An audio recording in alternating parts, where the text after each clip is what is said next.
Bienvenidos, soy el doctor Armando Nogués y este es el taller de introducción a la sofrología.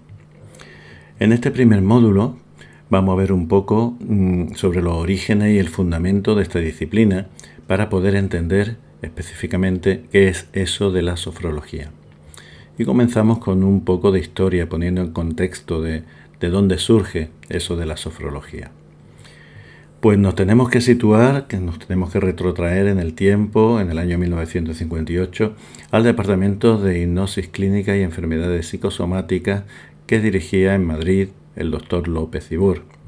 En ese departamento estaba un joven médico por entonces, el doctor Alfonso Caicedo, que trabajaba en ese departamento de hipnosis clínica y enfermedades psicosomáticas.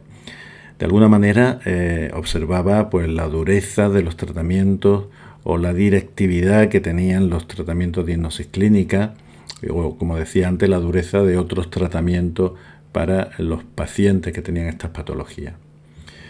Entonces, el doctor Alfonso Caicedo, psiquiatra, se había formado dentro de la escuela fenomenológica liderada por Binswanger en aquella época, y en el año 1960, después de una serie de acontecimientos, el doctor Alfonso Caicedo funda lo que se llama la sofrología.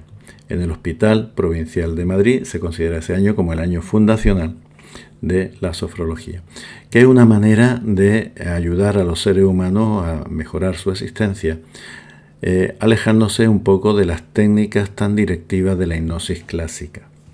El doctor Alfonso Caicedo viaja a Suiza, se encuentra con Binswanger y Binswanger le aconseja pues que estudie ciertas disciplinas dentro del mundo de la conciencia, lo que se refiere a disciplinas orientales como el yoga, el budismo. Y entonces Alfonso Caicedo viaja a la India, un viaje programado para unos meses, pero el viaje se prolonga y está un par de años. Entre los años 1965 y 1967, el doctor Alfonso Caicedo pues desarrolla lo que se llaman las relajaciones dinámicas. Y es un punto también de inflexión importante porque hasta esa fecha las técnicas sofrológicas eran solo técnicas estáticas. En el año 1970 se realiza el primer Congreso Mundial de Sofrología en Barcelona y a partir de ahí ha habido ya múltiples congresos, simposios por todo el mundo.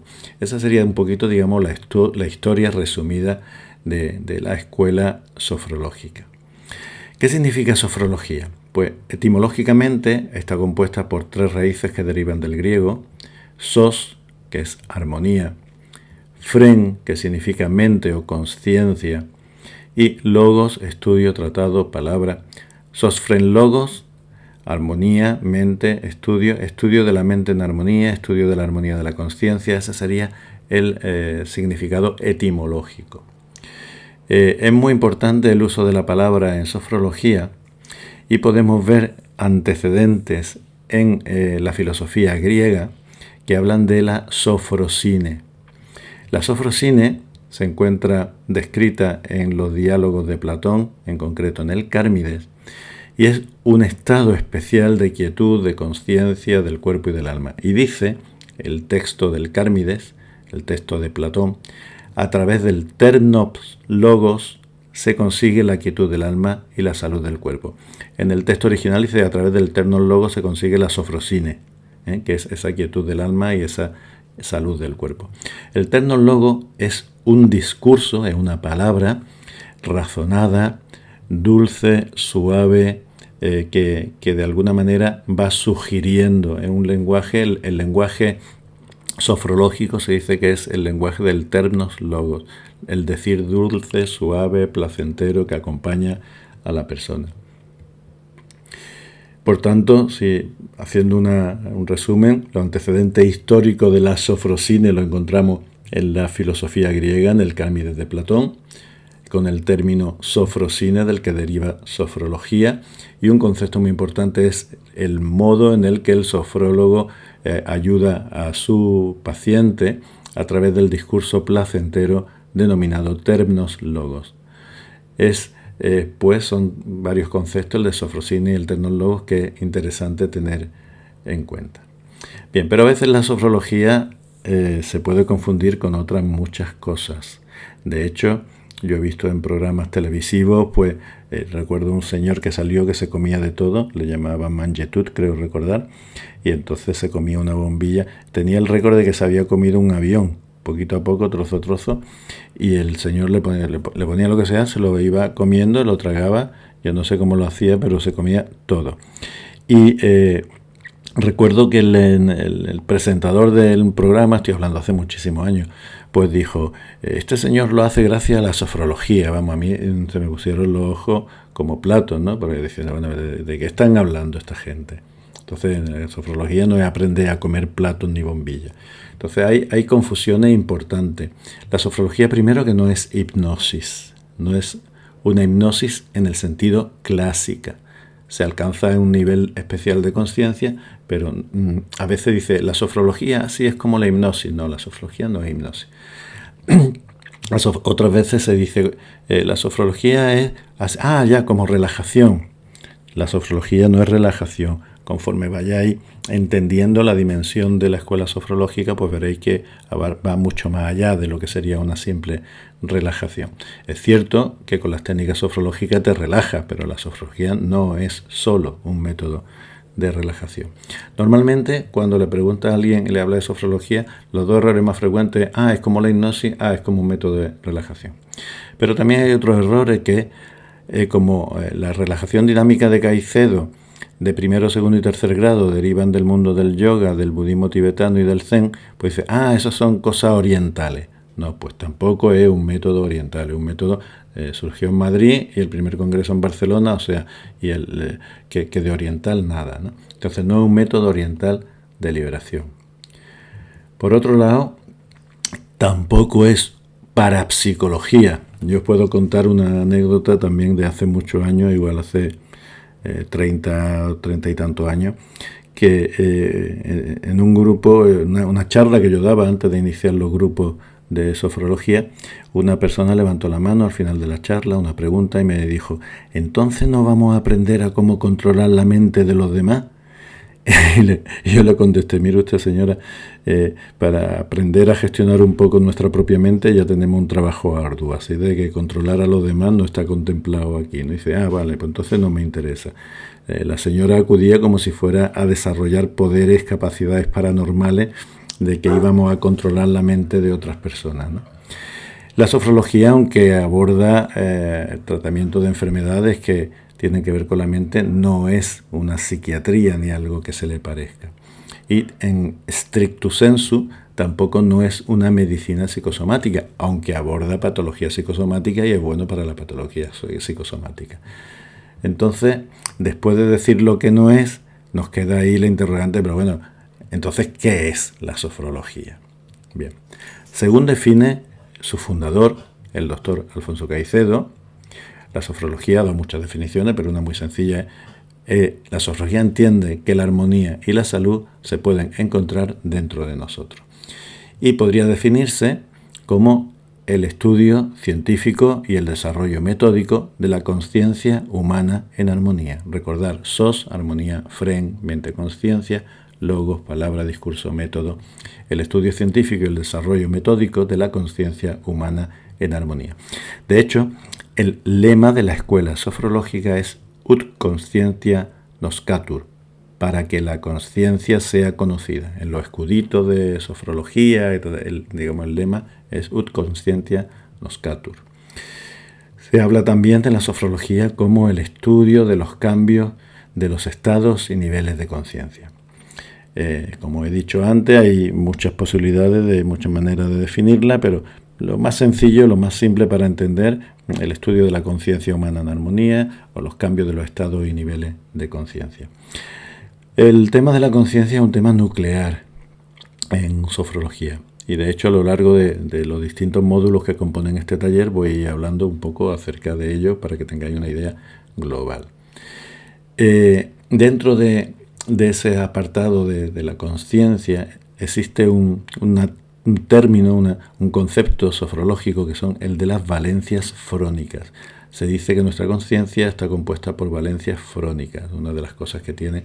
¿Y qué son esas valencias frónicas? Pues existen valencias frónicas positivas, existen valencias frónicas negativas y existen valencias frónicas neutras, que es algo así como lo que produce la valencia es algo así como el concepto, tanto el pensamiento como la emoción y el resultado que produce hacia nosotros. Esto nos recuerda mucho los planteamientos del budismo acerca de cómo nos relacionamos nosotros con nuestros propios pensamientos, con nuestras propias emociones, con nuestros conceptos mentales. Nos relacionamos de manera positiva, negativa o neutra, ¿no?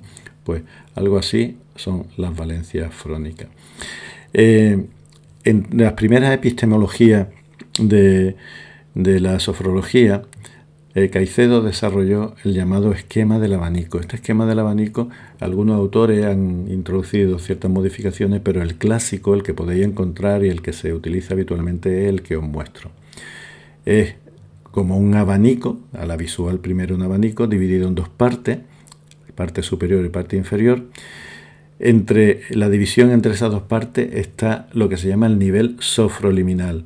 El nivel sofroliminal, nosotros en sofrodinamia hablamos del nivel de trance, otros han hablado del nivel alfa. Nivel sofroliminal es esa banda de conciencia al borde del sueño. Esa banda de conciencia en el que no estás dormido ni despierto, puedes seguir escuchando la voz y estás o bien en la línea B, cercano al borde del sueño, o bien en la línea A, cercano al borde de la vigilia, en función de cómo estés trabajando. Esa banda de conciencia puede ser más o menos ancha y es justo en ese nivel sofroliminal donde se hacen las inducciones sofrológicas. Ahí es donde solemos trabajar.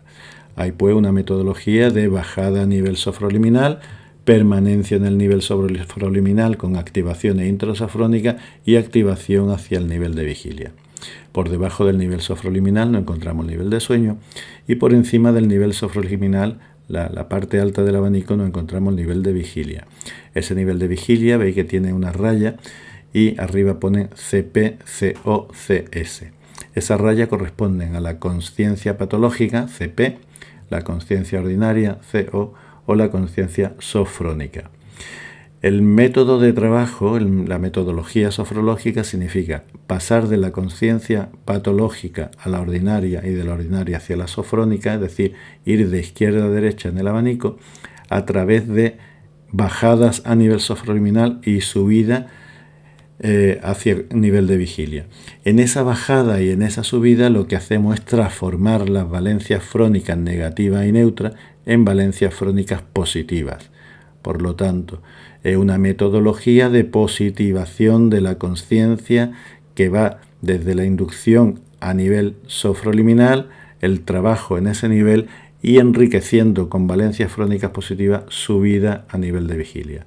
Poco a poco, a través de la práctica, o bien desde la conciencia patológica o bien desde la conciencia ordinaria, vamos pasando hacia lo que se llama la conciencia sofrónica, que sería un estado de vigilia en el que nuestra conciencia es capaz de gestionar con armonía pues todos los diferentes eventos que suceden en nuestra vida. Así que esa sería la metodología de trabajo dentro del espectro de técnicas sofrológicas. Por eso se dice que más que una desensibilización de lo negativo, es una sensibilización a lo positivo. Es decir, en sofrología no empezamos trabajando directamente sobre el negativo existencial de la persona como ocurre en terapia, ¿no? En terapia uno tiene pues una fobia y va al psicólogo y entonces empieza a trabajar sobre la fobia o sobre lo que sea, ¿no? Aquí lo que hacemos es cargar de valencias frónicas positivas la conciencia de la persona porque se ha comprobado a nivel de la práctica fenomenológica que cuando la persona enriquece su conciencia de valencias positivas, el negativo existencial disminuye. Si es necesario entrar a trabajar un trauma, un conflicto o algo, es mucho mejor trabajarlo cuando tus valencias frónicas positivas están altas y las negativas bajas que no al revés, porque al revés se produce mucho enredo y aunque aparezca en emergencia a la conciencia, la persona no tiene capacidad para gestionar bien esa emergencia. Entonces, se dice también que la sofrología es una metodología que, al fin y al cabo, lo que ayuda es a conocernos mucho mejor y a aceptarnos tal como somos. hay un proceso de autoconocimiento y de aceptación. Entonces, ¿cuáles son los campos de aplicación de esta metodología sofrológica? Pues los campos de aplicación, primero el preventivo, trata de ayudar a prevenir distintas patologías que pueden aparecer por el exceso de tensiones emocionales que cada uno de nosotros llevamos dentro y vivimos día a día. Después tenemos el campo de aplicación terapéutico, más enfocado al tratamiento, a las distintas patologías que pueden surgir y que están relacionadas sobre todo con el estrés, con la ansiedad. Continuamos con el aspecto pedagógico, que está relacionado con la enseñanza, el aspecto deportivo, que tanta importancia tuvo en los Juegos Olímpicos de Barcelona en el año 1992, donde muchos de nuestros medallistas tenían entrenamiento sofrológico que les ayudó a alcanzar el éxito de conseguir una medalla. Tenemos también un campo de aplicación muy importante a nivel social y finalmente la aplicación del campo sofrológico a nivel de desarrollo personal y al nivel de lo que es también el campo empresarial. Veamos algunos de estos campos de aplicación. En el ámbito preventivo hablamos de la sofroprofilaxis, que es la aplicación de la metodología sofrológica a la prevención. Hablamos de la aplicación de estas metodologías sobre todo para prevenir patología asociada al estrés. Es muy importante también aquellos cuadros de ansiedad, depresión, trastornos psicosomáticos, pero insisto en que es de manera preventiva, es para evitar que estas patologías ocurran. Esto se puede aplicar también en la terapéutica, pero ya es para tratar. Es un ámbito muy importante la sofroprofilaxis obstétrica, es decir, la aplicación de las técnicas sofrológicas para mejorar todo lo relacionado con el embarazo y parto. En el ámbito terapéutico estaríamos hablando ya de tratamiento, cuando la persona no se previene una enfermedad, sino que tiene esa enfermedad, y entonces hablamos de sofroterapia. La sofroterapia puede ser como una terapia única o como una terapia coadyuvante, es decir, junto con otras terapias.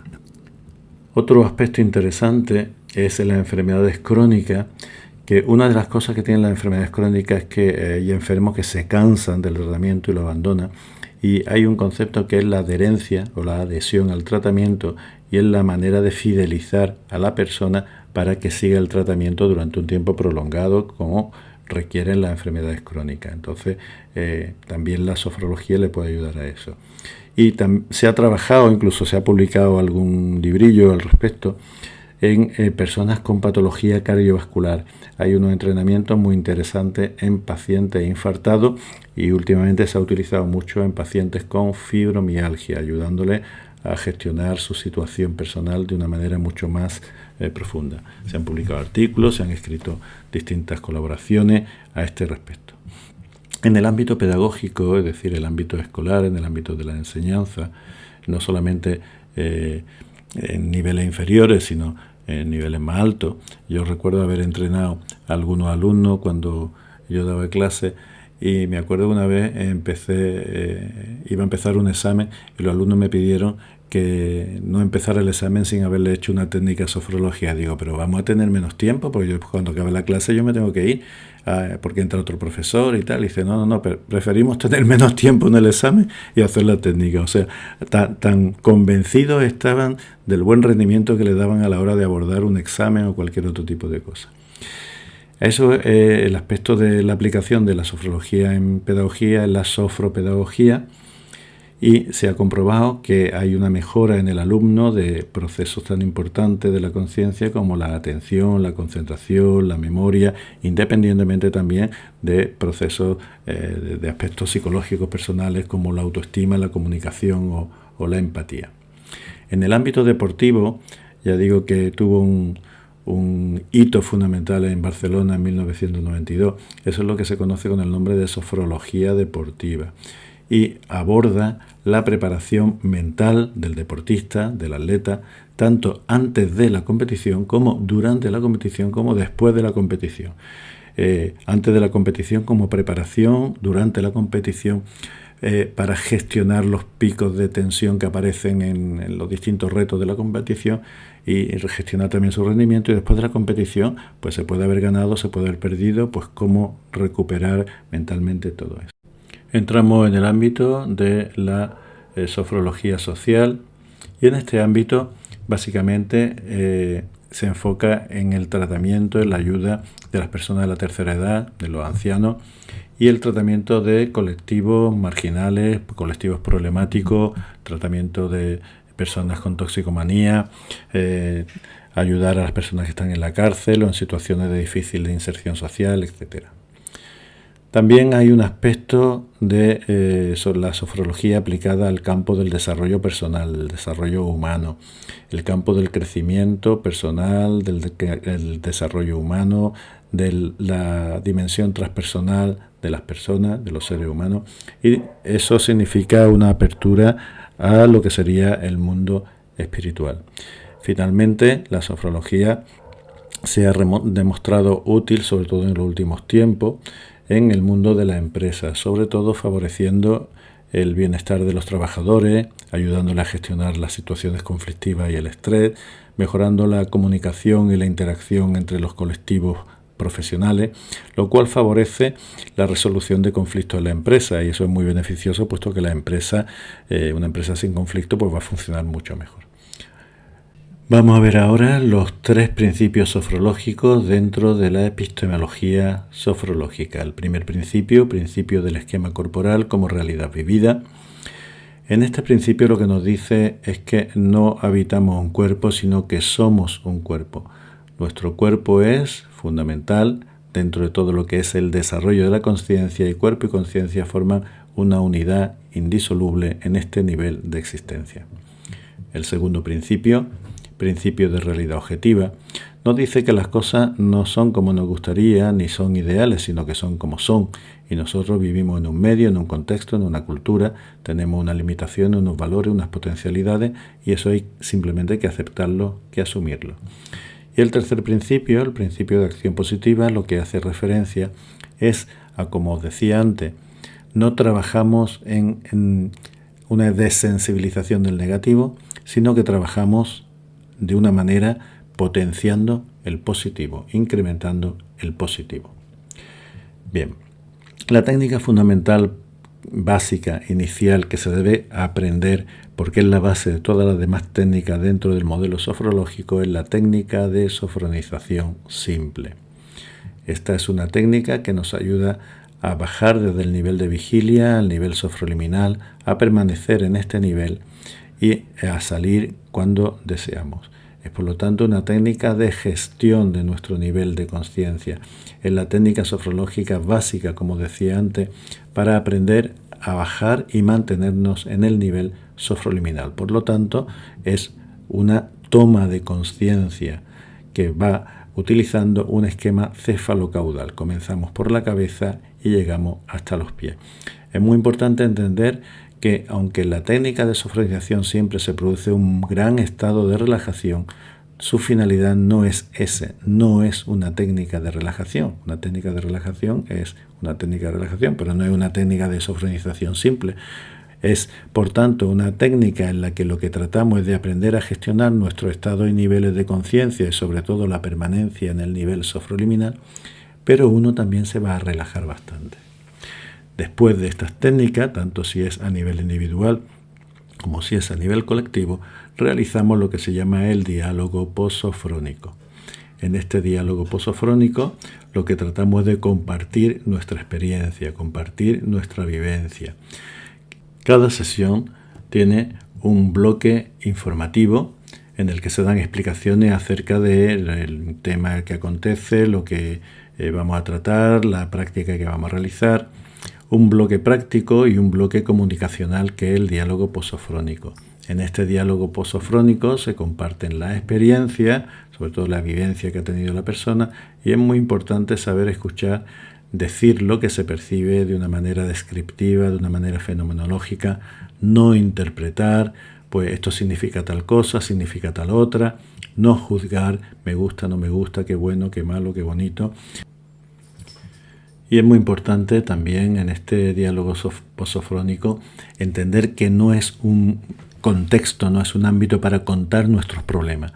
Contar nuestros problemas lo hacemos en un contexto privado, en otro lugar, con el terapeuta, con quien sea, pero no en el diálogo posofrónico.